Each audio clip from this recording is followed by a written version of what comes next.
Hey guys, how are you all? Hope all doing well. I'm Tanusha Takwal and welcome back to my channel Women's Natural Health Care.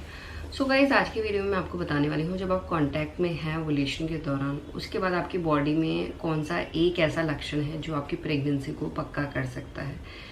क्योंकि guys देखिए, ovulation का जो time period है वो 24 से लेकर 36 घंटे का है। इसी टाइम पीरियड पे आपका एग फर्टिलाइज हो जाता है, बनता है जाइगोट, और जाइगोट बहुत सारे सेल्स में डिवाइड होना शुरू हो जाता है, बनता है मोरुला, और मोरुला ट्रेवल करता है फैलोपियन ट्यूब से, क्योंकि आपका अंडा फैलोपियन ट्यूब में ही होता है, फैलोपियन ट्यूब में ही फर्टिलाइज होता है, फर्टिलाइज होके मूव करता है आपकी फैलोपियन ट्यूब से मूव करके जब वो पहुंचता है यूट्रन वॉल पे, वहाँ पे चिपकता है और महिलाओं की प्रेगनेंसी की शुरुआत हो जाती है। क्योंकि इसी की टाइम से महिलाओं की बॉडी में प्रेगनेंसी हार्मोन भी बनना शुरू हो जाता है, और प्रेग्नेंट वुमेन में ही प्रेगनेंसी हार्मोन बनता है जो डे बाय डे इंक्रीज होता है, और हर 72 घंटे में एचसीजी हार्मोन जो एक प्रेगनेंसी हार्मोन है उसका लेवल बढ़ता है। बट यहाँ पे आपको एक चीज़ नोटिस करनी है, इम्प्लांटेशन के टाइम तो प्रेगनेंसी हार्मोन बनता है, बट इम्प्लांटेशन से पहले ही आपकी बॉडी में प्रोजेस्टेरॉन एंड एस्ट्रोजन जैसे हार्मोन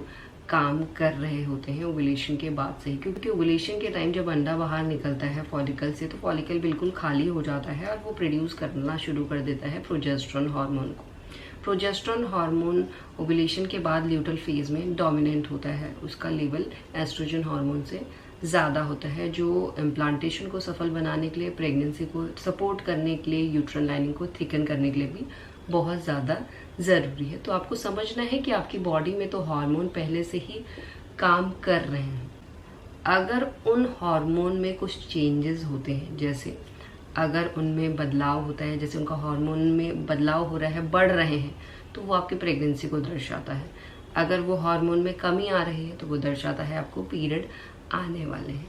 तो अगर आपके हार्मोन बढ़ेंगे, प्रोजेस्टेरॉन हार्मोन का लेवल बढ़ेगा, प्रोजेस्टेरॉन हार्मोन बढ़ने की वजह से जो डाइजेशन प्रोसेस है वो स्लो डाउन हो जाता है, से जो भी आप खाना खाते हैं वो धीरे धीरे डाइजेस्ट होता है। तो बहुत ही अर्ली फेज में आपको दिखेगा जब प्रोजेस्टेरॉन हार्मोन का लेवल बढ़ गया है तो बहुत सी महिलाओं को इंडाइजेशन की दिक्कत हो जाती है। इंडाइजेशन में क्या होता है, या तो आपको हार्ट बर्न जैसी दिक्कत होगी, सीने में जलन जैसी दिक्कत होने लगती है, खट्टी डकारें आना शुरू हो जाता है, बहुत सी महिलाओं के पेट में दिक्कत होने लगती है, पेट में आपको दर्द जैसा महसूस होने लगता है, ऐठन जैसी फीलिंग होने लगती है, टाइटनेस जैसी फीलिंग होने लगती है, ब्लॉटिंग जैसी दिक्कत होने लगती है। कुछ भी खा रहे हैं, गैस बन रही है, गैस अंदर ही ट्रैप हो जा रही है, आपको समझ नहीं आ रहा है आपके साथ ऐसा क्यों हो रहा है सडनली।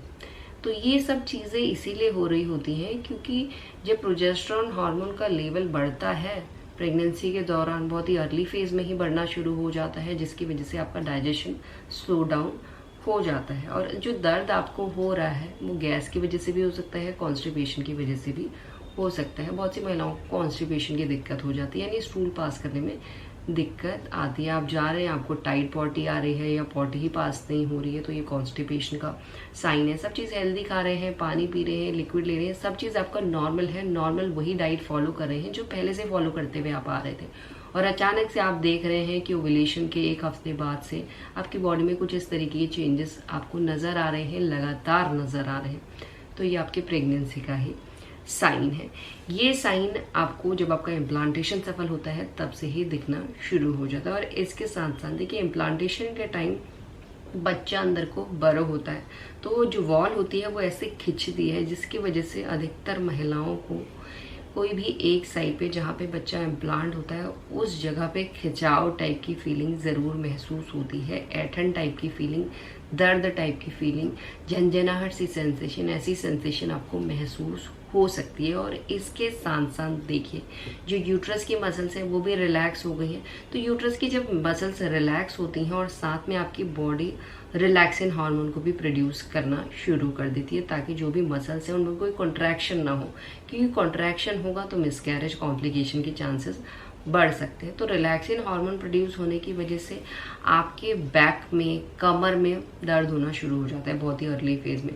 मेनली आपके लोअर बैक में होता है, एक ही साइड पे होगा, कमर में आपको कहीं भी हो सकता है, और साथ में जो ये दर्द है वो आपका स्प्रेड होने लग जाता है। आपको आपके पाँव में फील होने लगता है, एंकल में, फीट में, थाइज में, निचले अंगों में भी ये दर्द होता है, हल्का हल्का सा पेन, हल्की हल्की सी स्वेलिंग आपको महसूस हो सकती है। अगर आप ज़्यादा देर तक एक जगह पे बैठे हैं तो सर्कुलेशन ठीक तरीके से नहीं होने की वजह से नमनेस की दिक्कत हो सकती है, पाँव में झंझनाहट जैसी फीलिंग होने लग जाती है। तो ये कुछ ऐसे चेंजेस है गाइस जो इम्प्लांटेशन सफल होते ही हार्मोन में जो बदलाव होते हैं उनकी वजह से आपको महसूस हो सकते हैं। अगर ये चेंजेस आपको लगातार दिख रहे हैं, जो आप चीज़ फॉलो कर रहे थे उसमें कोई भी आपने गड़बड़ी नहीं की है, कुछ भी चेंजेस नहीं किए हैं, फिर भी ये लक्षण आपको दिख रहे हैं, तो ये आपके प्रेगनेंसी को ही दर्शाता है। और इसी तरीके से आप अपनी प्रेगनेंसी को प्रेडिक्ट करके प्रेगनेंसी केयर शुरू कर सकते हैं। एंड यही है आज का वीडियो। होप करती हूँ वीडियो भी आप लोगों को अच्छा लगेगा।